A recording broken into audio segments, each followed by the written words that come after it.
Día 117.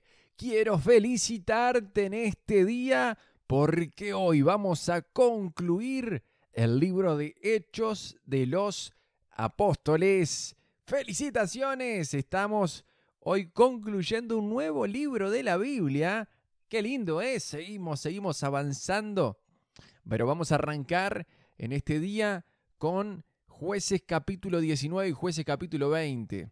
Vamos a arrancar el día de hoy con una historia muy extraña, muy triste, muy oscura. Bueno, vamos a leerla, no te quiero adelantar mucho más. Jueces capítulo 19 arranca y dice así: En esos días Israel no tenía rey. Hubo un hombre de la tribu de Leví que vivía en un lugar remoto de la zona montañosa de Efraín. Cierto día se llevó a su casa a una mujer de Belén de Judá para que fuera su concubina. Pero ella se enojó con él y volvió a la casa de su padre en Belén. Unos 4 meses después, su marido viajó a Belén para hablar personalmente con ella y convencerla de que regresara. Llevó consigo a un siervo y a un par de burros. Cuando llegó a la casa del padre, éste lo vio y le dio la bienvenida. Su suegro, el padre de la joven, insistió en que se quedara por un tiempo, así que pasó allí 3 días, comiendo, bebiendo y durmiendo. Al cuarto día, el hombre se levantó temprano y estaba listo para partir. Pero el padre de la joven le dijo a su yerno: «Come algo antes de irte». Así que los 2 hombres se sentaron a comer y a beber juntos. Luego el padre de la joven le dijo: «Quédate, por favor, otra noche y diviértete». El hombre se levantó para irse, pero su suegro siguió insistiendo en que se quedara. Así que al final cedió y pasó allí otra noche. A la mañana del 5.º día el hombre se levantó temprano nuevamente, listo para partir, pero una vez más el padre de la joven le dijo: «Come algo, después podrás irte esta tarde». Así que se pasaron otro día de festejo. Más tarde, mientras el hombre, su concubina y el siervo se preparaban para marcharse, el suegro le dijo: «Mira, está atardeciendo. Quédate esta noche y diviértete. Mañana podrás levantarte temprano y marcharte». Pero esta vez el hombre estaba decidido a irse, así que tomó a sus 2 burros ensillados y a su concubina y se dirigió a Jebús, es decir, Jerusalén. Ya era tarde cuando se acercaron a Jebús, y el siervo le dijo: «Paremos en esta ciudad jebusea y pasemos aquí la noche». «No», le dijo su amo, «no podemos quedarnos en esta ciudad extranjera donde no hay israelitas. Seguiremos, en cambio, hasta Gibeá. Vamos, tratemos de llegar hasta Gibeá o Ramá y pasaremos la noche en una de esas ciudades». Así que siguieron adelante. El sol se ponía cuando llegaron a Gibeá, una ciudad situada en Benjamín, y se detuvieron allí para pasar la noche. Descansaron en la plaza de la ciudad, pero nadie los invitó a su casa para pasar la noche. Esa noche, un anciano regresaba a su hogar después del trabajo en los campos. Era de la zona montañosa de Efraín, pero vivía en Gibeá, donde la gente era de la tribu de Benjamín. Cuando vio a los viajeros sentados en la plaza de la ciudad, les preguntó de dónde venían y hacia dónde iban. «Regresamos de Belén, en Judá», le contestó el hombre, «y vamos hacia una zona remota de la región montañosa de Efraín, donde yo vivo. Viajé a Belén y ahora voy de regreso a mi hogar, pero nadie nos ha invitado a su casa para pasar la noche, aunque traemos todo lo que necesitamos. Tenemos paja y forraje para nuestros burros y bastante pan y vino para nosotros». «Serán bienvenidos en mi casa», les dijo el anciano. «Yo les daré todo lo que pudiera faltarles, pero no se les ocurra pasar la noche en la plaza. Entonces lo llevó a su casa y dio alimento a los burros. Después de lavarse los pies, comieron y bebieron juntos. Mientras disfrutaban el momento, un grupo de alborotadores de la ciudad rodeó la casa, comenzaron a golpear la puerta y a gritarle al anciano: «¡Saca al hombre que se hospeda contigo para que podamos tener sexo con él!». Entonces el anciano salió para hablar con ellos. «No, hermanos míos, no hagan algo tan perverso, pues este hombre es huésped en mi casa, y semejante acto sería vergonzoso. Miren, llévense a mi hija virgen y a la concubina de este hombre. Yo se las sacaré y ustedes podrán abusar de ellas y hacerles lo que quieran, pero no cometan semejante vergüenza contra este hombre». Sin embargo, ellos no le hicieron caso. Entonces el levita tomó a su concubina y la empujó por la puerta. Los hombres de la ciudad abusaron de ella toda la noche, violándola uno por uno hasta la mañana. Finalmente, al amanecer, la soltaron. Cuando ya amanecía, la mujer regresó a la casa donde estaba hospedado su esposo y se desplomó en la puerta de la casa y permaneció allí hasta que hubo luz. Cuando su esposo abrió la puerta para salir, allí encontró a su concubina tirada con las manos en el umbral.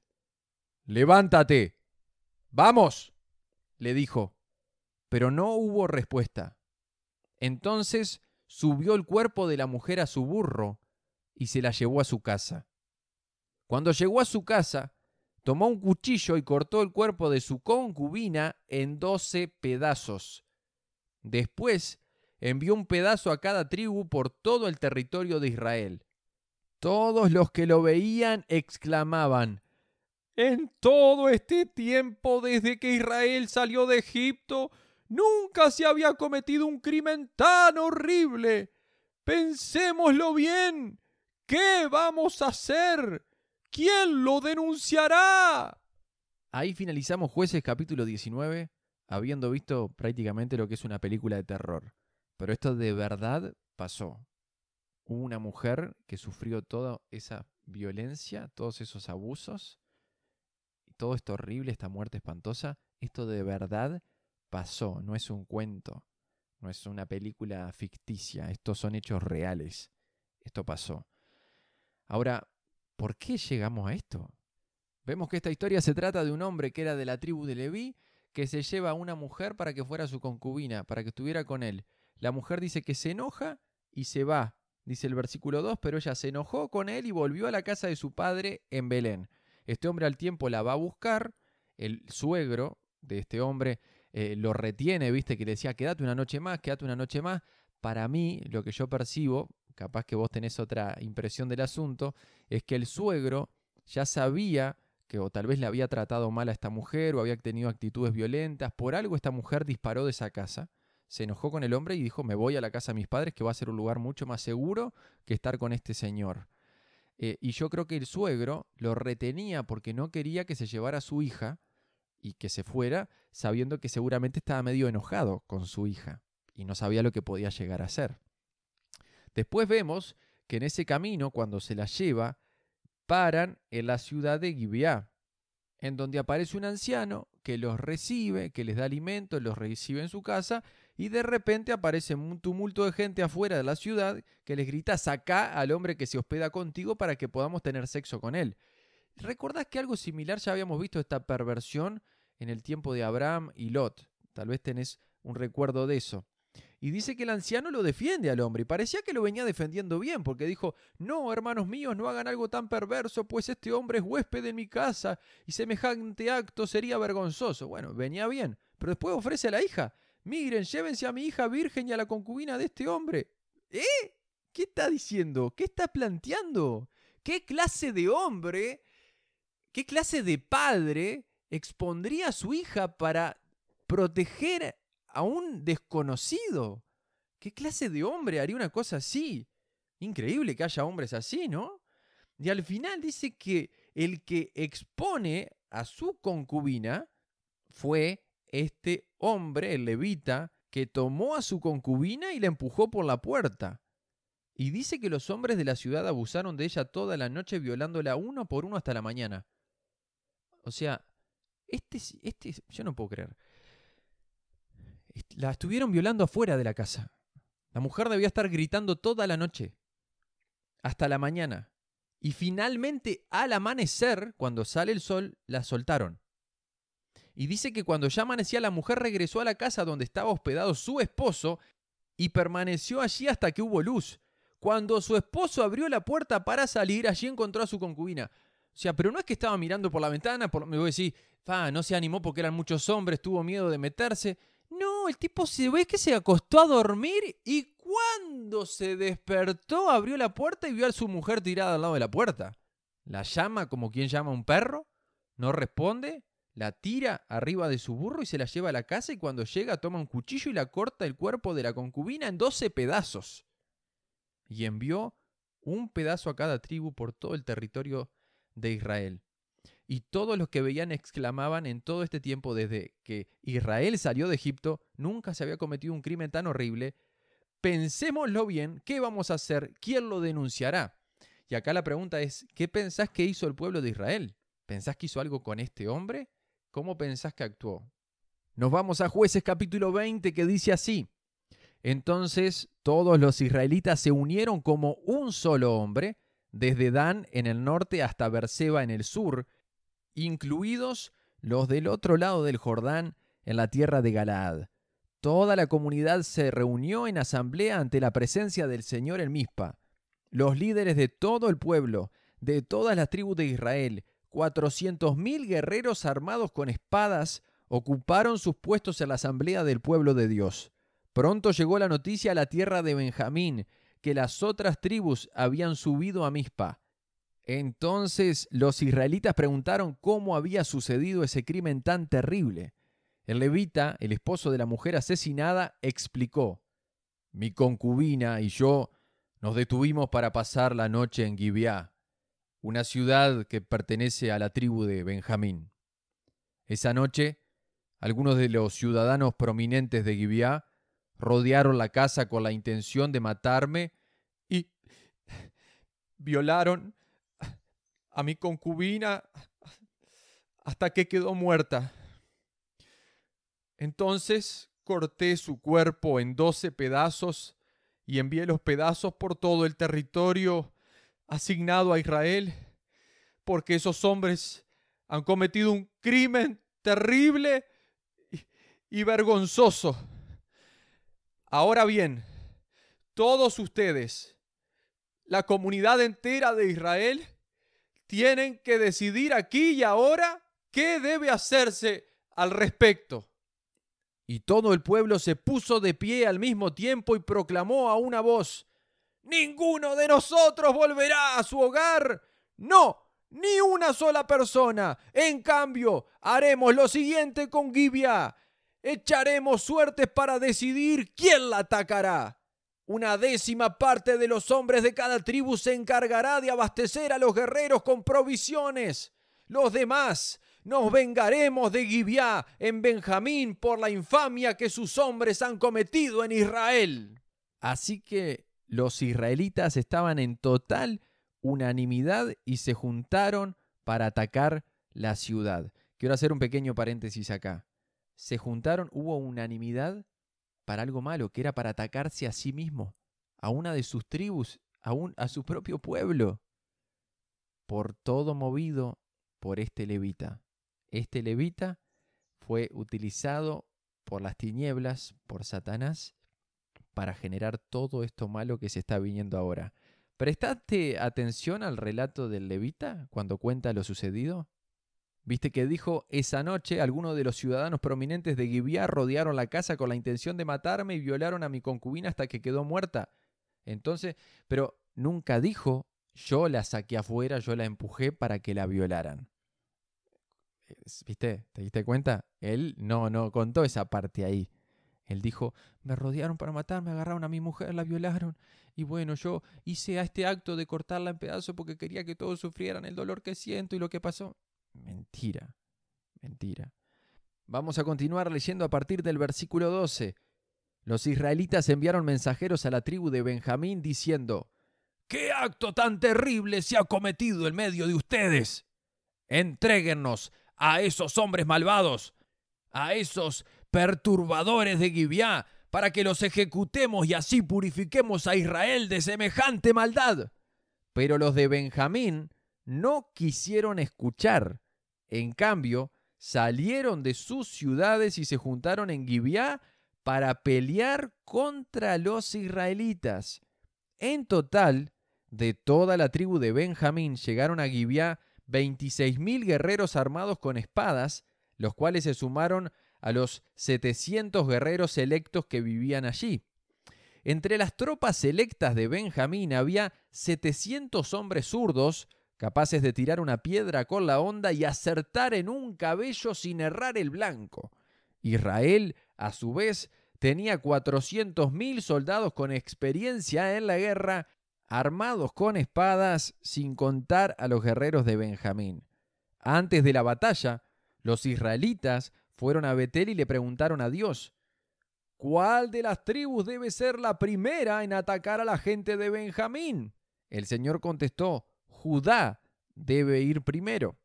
Entonces los israelitas salieron temprano a la mañana siguiente y acamparon cerca de Gibeá. Después avanzaron hacia Gibeá para atacar a los hombres de Benjamín.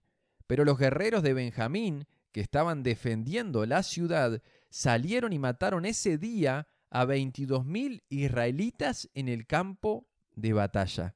Sin embargo, los israelitas se animaron unos a otros y otra vez tomaron sus posiciones en el mismo lugar donde habían luchado el día anterior, pues habían subido a Betel y habían llorado en presencia del Señor hasta la noche. Le habían preguntado al Señor, ¿debemos salir nuevamente a pelear contra nuestros parientes de Benjamín? Y el Señor le había dicho, salgan a pelear contra ellos. Así que al día siguiente volvieron a pelear contra los hombres de Benjamín. Pero los hombres de Benjamín mataron a otros 18.000 israelitas, todos ellos expertos en el uso de la espada. Entonces todos los israelitas subieron a Betel y lloraron en presencia del Señor, y ayunaron hasta la noche. También le llevaron al Señor ofrendas quemadas y ofrendas de paz. Los israelitas fueron a buscar dirección del Señor. En esos días, el arca del pacto de Dios estaba en Betel, y el sacerdote era Fines, hijo de Eleazar y nieto de Aarón. Los israelitas le preguntaron al Señor, ¿debemos volver a pelear contra nuestros parientes de Benjamín o debemos detenernos? El Señor dijo, vayan, mañana se los entregaré. Entonces los israelitas armaron una emboscada alrededor de Gibeá, salieron al tercer día y tomaron sus posiciones en los mismos lugares que antes. Cuando los hombres de Benjamín salieron a atacar, fueron alejados de la ciudad y tal como habían hecho antes, comenzaron a matar a los israelitas. Unos 30 israelitas murieron en campo abierto y por los dos caminos, uno que lleva a Betel y el otro que lleva de vuelta a Gibeá. Entonces los guerreros de Benjamín gritaron, ¡los estamos derrotando igual que antes! Pero los israelitas habían planeado huir de antemano para que los hombres de Benjamín salieran a perseguirlos por los caminos y quedaran alejados de la ciudad. Cuando los guerreros israelitas llegaron a Baltamar, se dieron vuelta y tomaron sus posiciones de batalla. Mientras tanto, los israelitas que estaban escondidos en emboscada al occidente de Gibeá salieron de repente a pelear. Sumaban 10.000 los guerreros israelitas selectos que avanzaron contra Gibeá. El enfrentamiento fue tan intenso que Benjamín no se dio cuenta del desastre que se avecinaba. Y el Señor ayudó a Israel a derrotar a Benjamín y ese día los israelitas mataron a 25.100 guerreros de Benjamín, todos expertos en el manejo de la espada. Entonces los hombres de Benjamín se dieron cuenta de que estaban vencidos. Los israelitas habían retrocedido frente a los guerreros de Benjamín para que los que estaban escondidos en emboscada tuvieran más terreno para maniobrar contra Gibeá.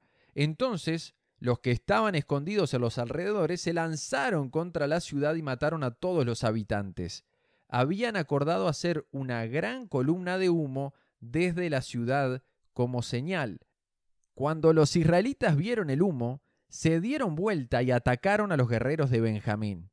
Para entonces, los guerreros de Benjamín habían matado a unos 30 israelitas y gritaban: ¡Los estamos derrotando como en la primera batalla! Pero cuando los guerreros de Benjamín miraron hacia atrás y vieron el humo que se elevaba al cielo desde todos los rincones de la ciudad, los hombres de Israel giraron y los atacaron.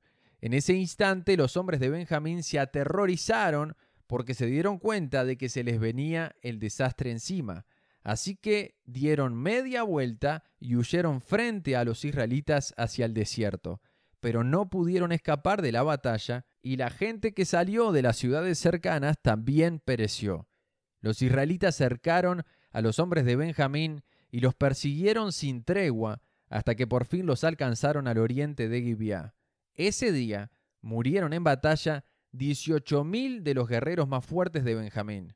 Los sobrevivientes huyeron al desierto, hacia la roca de Rimón, pero Israel mató a 5.000 de ellos a lo largo del camino. Los israelitas continuaron persiguiéndolos hasta que mataron a otros 2.000 cerca de Gidom. Ese día, la tribu de Benjamín perdió 25.000 guerreros fuertes armados con espada y quedaron solo 600 hombres, quienes escaparon a la roca de Rimón, donde vivieron durante 4 meses. Entonces, los israelitas regresaron al territorio de Benjamín y en todas las ciudades masacraron a todo ser viviente, a la gente, a los animales y a todo lo que encontraron.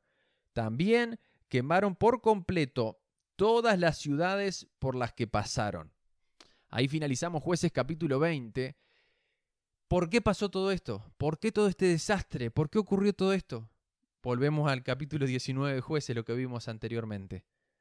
Por este levita que tuvo esa concubina, que después no quiso ir a la casa. Para mí todo parte, ¿sabes de dónde? De la falta de perdón, de la falta de amor. Todo parte de ahí, de un hombre con veneno en el interior. Dice la Biblia que la falta de perdón, la amargura, es algo que puede contaminar a muchos. Y acá, tristemente, como lo vimos, miles, no uno o dos, miles del pueblo de Israel murieron partiendo de esta relación de este levita con esa concubina. Miles murieron. Y casi se liquida una de las 12 tribus de Israel. Mañana vamos a ver cómo sigue esta historia. Nos vamos para el último capítulo de Hechos de los Apóstoles. ¿Te acordás que ayer vimos que el barco en el que estaba Pablo se termina desarmando, pero que se salvan todos, que se van nadando? ¿Recordás eso? Bueno, Hechos de los Apóstoles capítulo 28 arranca y dice así: una vez a salvo en la costa, nos enteramos de que estábamos en la isla de Malta. La gente de la isla fue muy amable con nosotros. Hacía frío y llovía. Entonces encendieron una fogata a la orilla para recibirnos. Mientras Pablo juntaba una brazada de leña y la echaba en el fuego, una serpiente venenosa que huía del calor lo mordió la mano. Los habitantes de la isla, al ver la serpiente colgando en su mano, se decían unos a otros: «Sin duda, este es un asesino. Aunque se salvó del mar, la justicia no le permitirá vivir». Pero Pablo se sacudió la serpiente en el fuego y no sufrió ningún daño. La gente esperaba que él se hinchara o que cayera muerto de repente, pero después de esperar y ver que estaba ileso, cambiaron de opinión y llegaron a la conclusión de que Pablo era un dios. Vamos a hacer un paréntesis acá porque esto es de no creer, pero la gente es así. De repente ve que lo muerde una serpiente venenosa, en vez de decir, vamos a ayudarlo, pobre hombre, mirá lo que le pasó, lo primero que viene a la mente es decir, este hombre realmente es un sinvergüenza, se salva de tremendo naufragio y ahora lo pica una serpiente venenosa, es porque debe haber hecho algo horrible. ¿No? Eso es lo primero, que siempre hay un juicio para decir, esto es así, no hay duda que es una mala persona. Ven que no se muere, que pasa el rato, que no se hincha, que no le pasa nada, y dicen, este hombre es un dios. En pocos minutos cambiaron de una opinión a otro. Ojo con no ser nosotros esas personas que rápidamente vemos a alguien enfermo y decimos, estará en pecado, ¿qué habrá hecho para tener esta enfermedad? O que le va mal en lo económico o en alguna otra área y decir, ¿qué será esta persona? ¿Qué habrá hecho? ¿Algo malo habrá hecho para que le esté pasando esto? No seamos así. Un pasaje que Dios me trae a la mente ahora con esto de que lo muerde la serpiente es Marcos capítulo 16, el versículo 17 y 18, dicen así: estas señales milagrosas acompañarán a los que creen, dijo Jesús. Expulsarán demonios en mi nombre, hablarán nuevos idiomas, podrán tomar serpientes en las manos sin que nada les pase, y si beben algo venenoso no les hará daño, pondrán sus manos sobre los enfermos y ellos sanarán. Y acá se cumplió, no le pasó nada. Pablo estuvo con la serpiente, lo mordió, todo, no pasó nada. Y vamos a ver que lo que dice después, que pondrán las manos a los enfermos y sanarán, también va a pasar más adelante. Vamos a seguir leyendo. A partir del versículo 7 dice así: cerca de la costa, a donde llegamos, había una propiedad que pertenecía a Publio, el funcionario principal de la isla. Él nos recibió y nos atendió con amabilidad por 3 días. Dio la casualidad de que el padre de Publio estaba enfermo con fiebre y disentería. Pablo entró a verlo, oró por él, puso sus manos sobre él y lo sanó. Entonces todos los demás enfermos de la isla también vinieron y fueron sanados. Como resultado, nos colmaron de honores y cuando llegó el tiempo de partir, la gente nos proveyó de todo lo que necesitaríamos para el viaje. 3 meses después del naufragio, zarpamos en otro barco que había pasado el invierno en la isla. Era un barco de Alejandría que tenía como figura de proa a los dioses gemelos. Hicimos la primera parada en Sircausa, donde nos quedamos 3 días. De allí navegamos hasta Regio. Un día después, un viento del sur empezó a soplar, de manera que al día siguiente navegamos por la costa hasta Potioli. Allí encontramos a algunos creyentes quienes nos invitaron a pasar una semana con ellos, y así llegamos a Roma.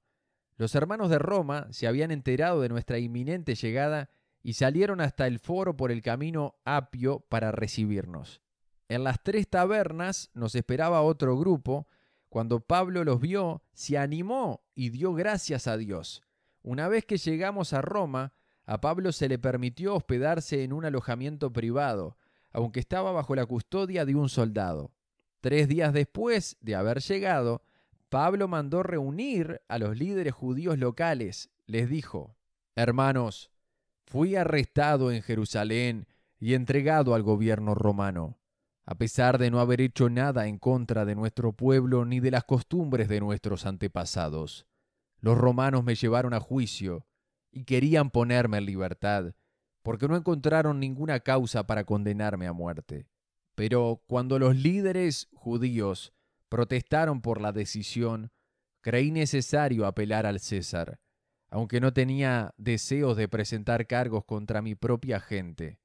Les pedí a ustedes que vinieran hoy aquí para que nos conociéramos y para que yo pudiera explicarles que estoy atado con esta cadena porque creo que la esperanza de Israel, el Mesías, ya ha venido.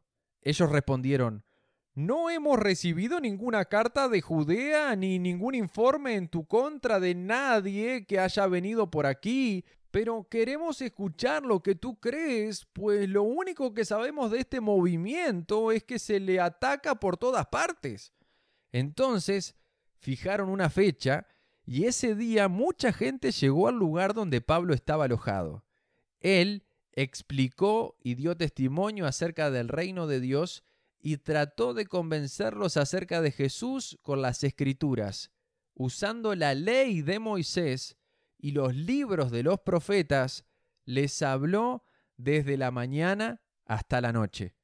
Algunos se convencieron por las cosas que dijo, pero otros no creyeron. Después de discutir entre unos y otros, se fueron con las siguientes palabras finales de Pablo. El Espíritu Santo tenía razón cuando les dijo a sus antepasados por medio del profeta Isaías: Ve y dile a este pueblo, cuando ustedes oigan lo que digo, no entenderán. Cuando vean lo que hago, no comprenderán. Pues el corazón de este pueblo está endurecido, y sus oídos no pueden oír. Y han cerrado los ojos, así que sus ojos no pueden ver, y sus oídos no pueden oír, y su corazón no puede entender, y no pueden volver a mí para que yo los sane. Así que quiero que sepan que esta salvación de Dios también se ha ofrecido a los gentiles, y ellos la aceptarán. Durante los 2 años siguientes, Pablo vivió en Roma pagando sus gastos él mismo. Recibía a todos los que lo visitaban y proclamaba con valentía el reino de Dios y enseñaba acerca del Señor Jesucristo, y nadie intentó detenerlo. Y ahí finalizamos Hechos de los Apóstoles. El apóstol Pablo, que llega a estar en Roma, y dice clarito ahí la Biblia en el versículo 30, durante los 2 años siguientes, Pablo vivió en Roma pagando sus gastos él mismo, recibía visitas, proclamaba con valentía el reino de Dios y enseñaba acerca del Señor Jesucristo, y nadie intentó detenerlo. Qué lindo, ¿no? Se cumplió la promesa de Dios que iba a estar en Roma, que iba a predicarle a mucha gente ahí que necesitaba. Y terminamos este libro de Hechos de los Apóstoles. Mañana vamos a comenzar un libro fantástico, el libro de Romanos, que espero que no te lo pierdas. Un abrazo grande. Que Dios te bendiga.